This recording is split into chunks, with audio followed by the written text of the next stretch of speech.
गृह राज्य मंत्री सतीश पाटिल ने अमरावती में सुरक्षा की दृष्टि से सीसीटीवी नेटवर्क निर्माण करने की बात कही। अमरावती में पत्रकार परिषद में उन्होंने सुरक्षा व्यवस्था बढ़ाने के लिए हर संभव प्रयास करने की बात कही। साथ ही उन्होंने पुलिस थाने में एसओपी तैयार करने के भी निर्देश दिए। मुख्य सड़क पर सीसीटीवी लगाए जाएंगे, लेकिन हर निजी प्रतिष्ठान को भी सीसीटीवी लगाना जरूरी है। इस संबंध में धारा 144 के तहत आदेश जारी किए जाने के निर्देश गृह राज्य मंत्री सतीश पाटिल ने दिए। सुरक्षा के लिहाज से शहर में सीसीटीवी का नेटवर्क होना जरूरी है। इसके लिए चरणबद्ध तरीके से जिला योजना से राशि प्राप्त करने का प्रस्ताव प्रस्तुत किया जाए। इसके अलावा निगम ने एक पखवाड़े पहले 5 करोड़ रुपए का प्रस्ताव तैयार कर आईटी विभाग को भेजा है। पाटिल ने कहा कि संयोग से हमारे पास आईटी विभाग भी है, इसलिए मैं जल्द से जल्द शहर में सीसीटीवी लगाने की पूरी कोशिश करूंगा। गृह राज्य मंत्री सतीश पाटिल ने निर्देश दिए कि प्रत्येक थाने में कार्यरत थानेदारों के स्थानांतरण के मामले में नए आए थानेदारों को संबंधित थाने की सीमा के भीतर महत्वपूर्ण मुद्दों, सीमा में अपराधियों, बड़ी घटनाओं और अन्य मामलों की जानकारी मिलने हेतु सभी थानों में एसओपी तैयार करने के निर्देश गृह राज्य मंत्री सतीश पाटिल ने दिए। म्हणजे 100ची संकल्पना आहे तशी 112 एक संकल्पना आणलेली आणि राज्याच्या 2 कंट्रोल रूम, नवी मुंबई आणि नागपूर असे 2 कंट्रोल रूम आता होत आहेत। आता ते कार्यान्वित झालेले आहे। इथले देखील कंट्रोल रूम झालेले आहे आणि मिनिमम टाइममध्ये आपण रिस्पॉन्स त्या ठिकाणी देणार। 10 ते 15 मिनिटांमध्ये रिस्पॉन्स हा आपल्या कंट्रोल रूममध्ये फोन आल्यानंतर त्या तक्रारदाराचा होईल।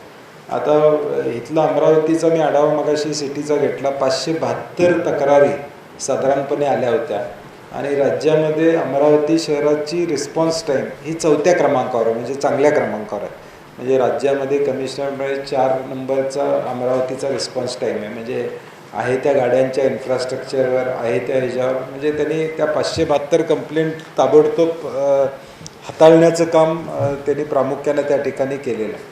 महिलांसाठी त्यांनी सन्मान नावाची एक संकल्पना मांडलेली आहे कमिशनरने, ती चांगल्या पद्धतीने अंमलात आणलेली आहे। दिवाली आने में महज कुछ दिन बाकी होने से शहर के बाजार गुलजार हो गए हैं।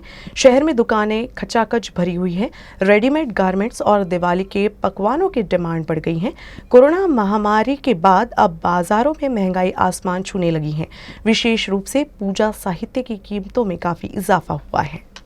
बढ़ती महंगाई के चलते हर वस्तुओं के दाम बढ़ गए हैं। बाजार में लक्ष्मी पूजन साहित्य के स्टॉल सजाए गए हैं। दिए, आकाश दिया, साथ ही दिवाली की लक्ष्मी पूजा में सबसे महत्वपूर्ण सामग्री झाड़ू है। यह लक्ष्मी पूजा में सबसे महत्वपूर्ण माना जाता है। दिवाली की खरीदारी शुरू करते समय सबसे पहले झाड़ू की खरीदारी की जाती है। हालांकि इस साल झाड़ू के दाम बढ़ने से महिलाओं की प्रतिक्रिया ये है कि लक्ष्मी पूजा में लक्ष्मी महंगी हो गई है। झाड़ू बनाने वाले ज्यादातर कारीगर छत्तीसगढ़ के हैं। इस वर्ष लगातार बारिश के कारण झाड़ू बनाने के लिए आवश्यक पत्ते भी देर से प्राप्त हुए। इसी वजह से झाड़ू की मात्रा काफी कम है। इस वजह से दूसरे शहर से झाड़ू मंगाए गए। स्वाभाविक रूप से परिवहन की लागत ने झाड़ू की कीमत में वृद्धि की। अमरावती शहर के इंदौर से झाड़ू बेचे जाते हैं। विक्रेताओं के मुताबिक झाड़ू बाजार में 100 रुपए से 150 रुपए प्रति जोड़ी के भाव पर बिक रहा है। अमरावती शहर में झाड़ू बनाने वाले कारीगर दिवाली से पहले पहुंच जाते हैं। हालांकि इस बार कारीगरों की कमी के कारण झाड़ू की संख्या कम हो गई है, इसीलिए बाजार में भाव भी बढ़ गए हैं। अमरावती जिले के भातकुली तहसील के गौरखेड़ा फाटक के पास लायंस ग्रुप महाराष्ट्र राज्य संगठन द्वारा आत्मक्लेश जमीन समाधि आंदोलन किया गया।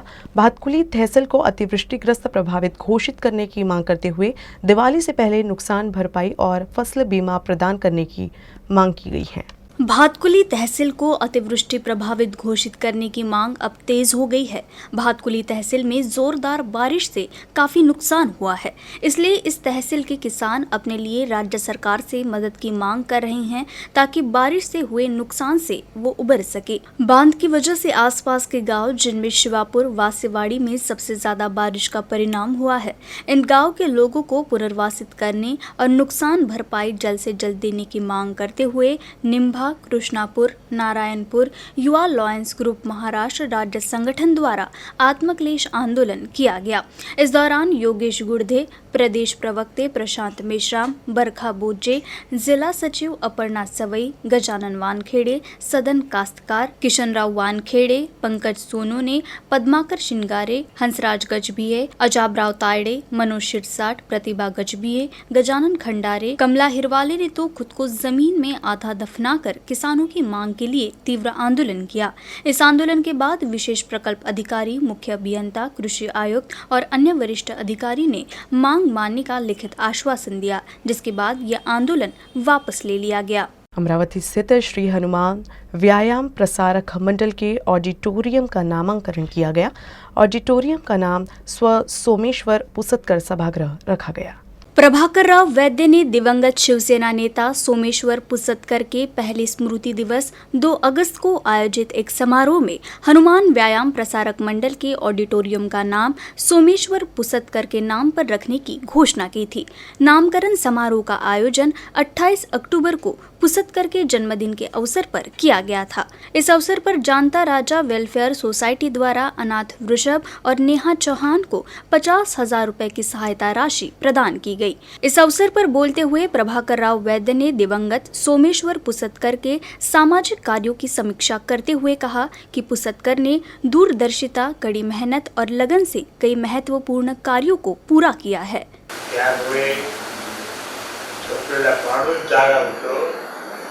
शरीरी जागो होतो आणि सतत काम करतो.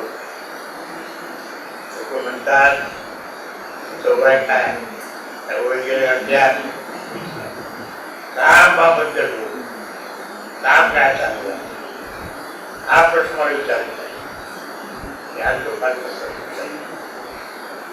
खरंच छान वाटतं.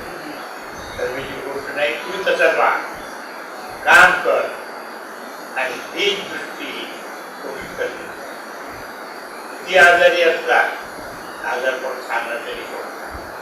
इस अवसर पर पूर्व सांसद अनंतराव गुढ़े ने सोमेश्वर पुसतकर को श्रद्धांजलि अर्पित की और कहा कि हनुमान व्यायाम प्रसारक मंडल के हॉल का नाम उनके नाम पर रखने से उनके काम को याद किया जाता रहेगा और आने वाली पीढ़ियों को प्रेरणा मिलती रहेगी। आपलं जे इंजिनिअरिंग कॉलेजचा ऑडिटोरियम आहे त्या ऑडिटोरियमला आपण सोमेश्वर स्वर्गीय सोमेश्वर पुसतकर हे नामकरण देऊ आणि असं वाटलं की मनातली एक इच्छा तातडीने साहेबांनी पूर्ण केली। आज त्या नामाचा नामकरण या ठिकाणी होतोय, त्यानिमित्त मनातली एक इच्छा पूर्ण झाल्याचं समाधान या निमित्तानं आहे। सोमेश्वर हा अत्यंत दूरदृष्टीचा माणूस होता। पुढे काय घडणार आहे, पुढे काय घडवता येईल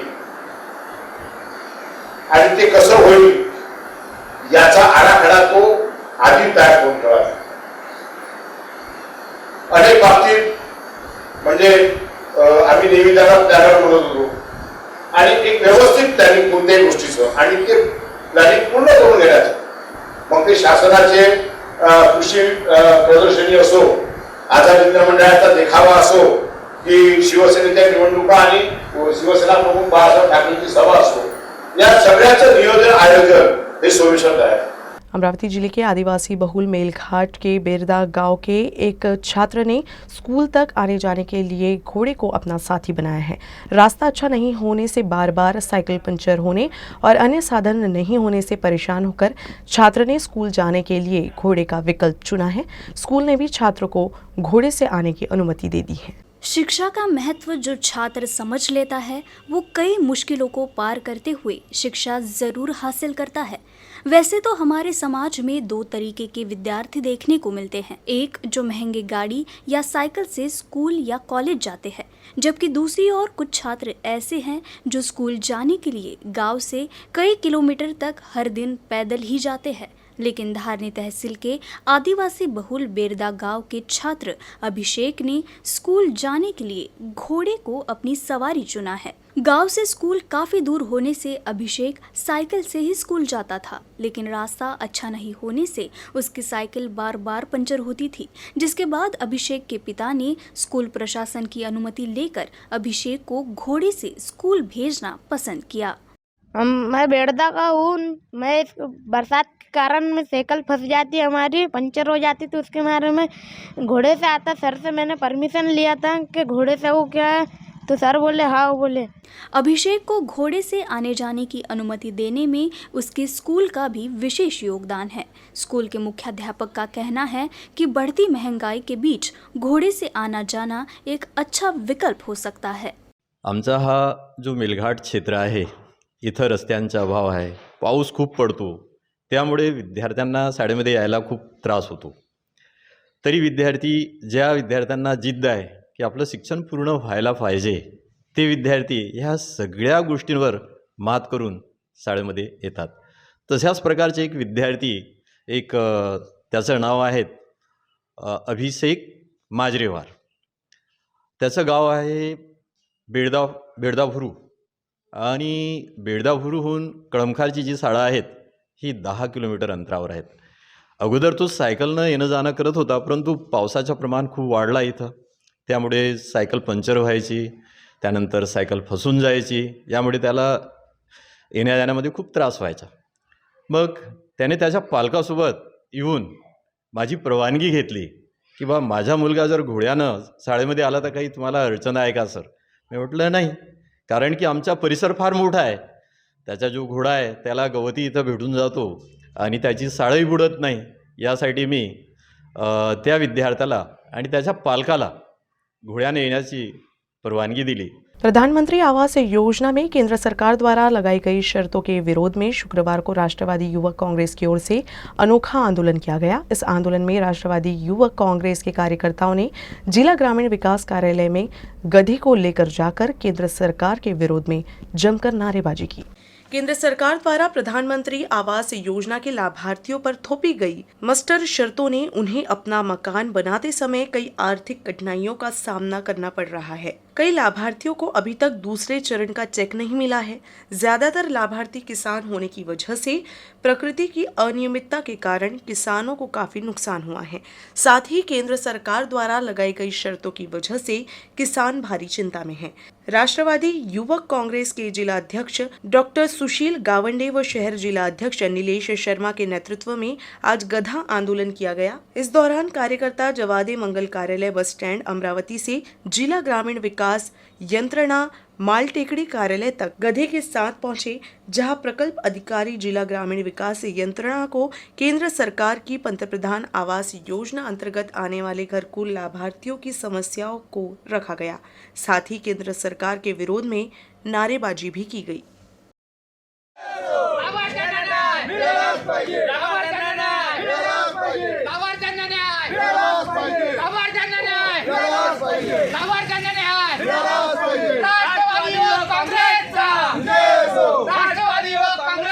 जी आवास योजना आहे त्या आवास योजनेच्या अंतर्गत जे मस्टर नावाचं एक कठीण प्रश्न त्यामध्ये टाकला आणि त्यामुळे सर्वसामान्य लोकांची घरं आजही अपूर्ण आहेत. ते अपूर्ण असलेले घरं पूर्ण झाले पाहिजे आणि यामध्ये असलेला जो मस्टर पूर्ण करून पैसे दिलं जातं ती अट काढून टाकावी, या मागणीसाठी आम्ही राष्ट्रवादी युवक काँग्रेसच्या वतीने शहर आणि ग्रामीणच्या वतीने आज जिल्हा ग्रामीण विकास यंत्रणेच्या ऑफिसला पोचलो. आणि यानंतरच हे आंदोलन इथेच थांबणार नाही. आज आम्ही गाढवांना घेऊन आम्ही गाढव आंदोलन करत आहे. गाढवांना घेऊन जात आहे. गाढवांना घेऊन जाण्याचं कारण असं की एवढा म्हणजे गोरगरिबांचा असलेला प्रश्न, ह्या प्रश्नाच्या संदर्भात मोदी सरकारने घेतलेला मूर्खपणाचा निर्णय, तो निर्णय बदलावा आणि सर्वसामान्य जनतेला न्याय द्यावा. दुसरी गोष्ट अशी की आमचे राष्ट्रवादी युवक काँग्रेसचे जेवढे पदाधिकारी आहेत ते दिवाळीच्या दिवशी सर्व जे लाभार्थी आहेत त्यांच्या घरी जाऊन त्यांच्यासोबत हिजगूज करतील, या संदर्भातील समस्या काय त्या जाणून घेतील आणि त्यांच्यासोबत दिवाळी साजरी करतील. अशा पद्धतीचं तीव्र निषेधात्मक आंदोलन मोदी सरकारच्या विरोधात आहे. आम्ही व्यक्तीला कुणाला म्हणजे द्वेष देत नाही, परंतु केंद्र सरकारने या जाचकटी रद्द करून सामान्य जनतेला न्याय द्यावा, लाभार्थ्यांना न्याय द्यावा, एवढीच माफक अपेक्षा राष्ट्रवादी युवक काँग्रेसच्या वतीने आमची आहे. बडनेरा के professor Ram Meghe institute of technology and research महाविद्यालय ने हाल ही में one and only advance technology से लैस लैब की शुरुआत की है. इस एडवांस लैब का उद्घाटन डॉक्टर नितिन धांडे ने किया. महाविद्यालय के मैकेनिकल इंजीनियरिंग डिपार्टमेंट में इस लैब का उद्घाटन किया गया, जिसमें अब उद्योगों में लगने वाले robotic welding, industrial robot programming and simulation, rapid prototyping and 3D printing, PLC programming, pneumatic circuit design के साथ ही CNC programming and computerised machining की भी सुविधा उपलब्ध होने जा रही है। रोबोटिक और ऑटोमेशन में विश्व भर में प्रसिद्ध यास्कावा कंपनी ने महाविद्यालय और एडवांस मोटोमैन AR1440 रोबोट सहर्ष दिया है, जो यहाँ के उद्योगों और इंजीनियर्स को काम में आएगा। आने वाले समय में इस सुविधा में मानवीय हड्डियां और कृत्रिम दांत लगाए जाने पर भी काम किया जाएगा।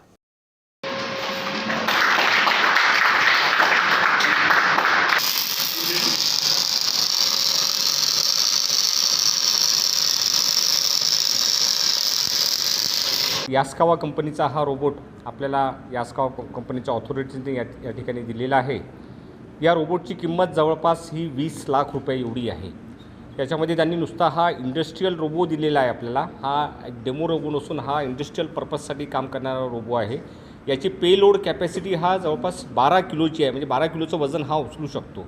याच्या व्यतिरिक्त हा पिक अँड प्लेस म्हणजे कोणतीही वस्तू एका जागेवर उचलून दुसऱ्या जागेवर नेऊन ठेवणे याच्यासाठी हा सक्षम आहे।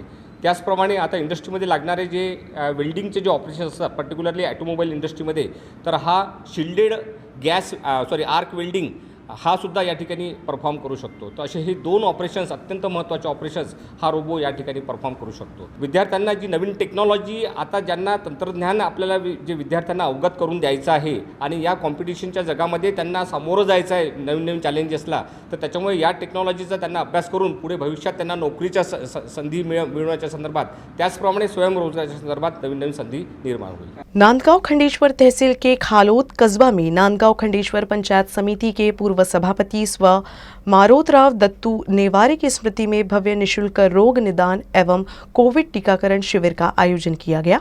ग्रामीणों ने बड़ी संख्या में इस शिविर का लाभ उठाया। जाने माने विशेषज्ञ doctor Bhushan Poddar, doctor Ankush Navale, new life multi speciality hospital Nandgaon Khandeshwar, doctor Dinkar Murade, medical officer Pimpalgaon Nipani, doctor Ashok Landge, medical officer प्राथमिक स्वास्थ्य केंद्र पापल व डॉक्टर सूर्यवंशी बाल रोग तज्ञ ने ग्रामीणों की जांच की। इस शिविर में 140 लोगों का टीकाकरण किया गया। 150 लोगों की रोग निदान जांच की गई। इस अवसर पर सलोद ग्राम पंचायत के सरपंच रोशन धागे, उप सरपंच अब्दुल कादर, सदस्य राजेंद्र तिवस्कर, भारती राउत सहित गांव के नागरिकों का अच्छा सहयोग मिला। माझे पती पंचायत समितीला सभापती होते, मारोतराव दत्तूजी नेवारे यांना आज आपल्यापासून जाऊन 3 वर्ष पूर्ण झालेले आहे। त्यांच्या स्मृतिप्रित्यर्थ त्यांना एक समाजाची खूप ओढ होती आणि त्यांनी समाजासाठी भरपूर कार्य केलं आणि ते पंचायत समितीला सभापती होते आणि त्यांची उणीव मला आयुष्यभर राहील। परंतु कुठेतरी सामाजिक कार्यासाठी त्यांनी मला एवढं घडवून ठेवलेलं आहे की मला पण असं वाटते की त्यांचे स्वप्न आपण साकार करावे। त्यासाठी मी त्यांच्या स्मृतिप्रित्यर्थ आरोग्य तपासणी शिबिर आणि कोविड लसीकरण पापड़ PSCचे तज्ञ डॉक्टर बोलवले होते। दिवाली के मद्देनजर बाजार में भीड़ बढ़ने के साथ ही चोरी की संभावना के बीच पुलिस नागरिकों और दुकानदारों को सावधान रहने की सलाह दे रही है। इस बीच अमरावती शहर के इतवारा बाजार में एक व्यापारी का नगद से भरा बैग अज्ञात चोर ने गायब कर दिया। दुकान खोलने के दौरान आरोपी ने बड़ी ही चालाकी से सबके सामने बैग गायब किया। अमरावती शहर के नागपुर गेट पुलिस स्टेशन की सीमा के अंतर्गत इटवारा क्षेत्र के पिंजर लाइन में राजेश जगन्नाथ कोष्टी और अजेश तुलसीराम साहू की राजेश और मर्चेंट नाम की दुकान है। हर दिन की तरह ही राजेश कोष्टी सुबह करीब 8:30 बजे दुकान खोलने के लिए आए। इस दौरान उन्होंने दुकान का पहला शटर खोला और अपने साथ लाए नगद से भरा बैग रखा। इसके बाद वो दूसरा शटर खोलने लगे, तभी एक युवक काफी तेजी से दुकान में घुसा और वहां से बैग लेकर भाग निकला, जिसके बाद राजेश काफी घबरा गए और अपने आसपास के लोगों को पूरी बात बताई। सुबह का समय होने के कारण इतवारा क्षेत्र में नागरिकों की विशेष भीड़ भी नहीं थी, लेकिन दिवाली का समय होने से बाजार में कारोबार बढ़ गया है तो व्यापारी भी सुबह से ही पहुंच जा रहे हैं। ऐसे में सरेआम बैग लेकर भागने की घटना से सभी घबरा गए हैं। राजेश कोष्टी ने इसकी सूचना नागपुर गेट पुलिस को दी तो पुलिस मौके पर पहुंची और दुकान में लगे CCTV का निरीक्षण किया। फुटेज में नीले रंग की शर्ट पहने एक युवक दुकान में रुपयों का बैग लेकर जाते हुए दिखा, जिसके बाद शहर के बस स्टैंड व रेलवे स्टेशन समेत अन्य जगह पर आरोपी को तलाशने की कोशिश की गई, लेकिन उसका कहीं कोई सुराग नहीं मिला। जिसके बाद पुलिस ने राजेश कोष्टी की शिकायत पर अज्ञात चोर के खिलाफ चोरी का मामला दर्ज कर लिया है। न्यूज़ रूम से बस इतना ही। खबरों का सिलसिला यूं ही चलता रहेगा। आप देखते रहिएगा UCN न्यूज़। नमस्कार।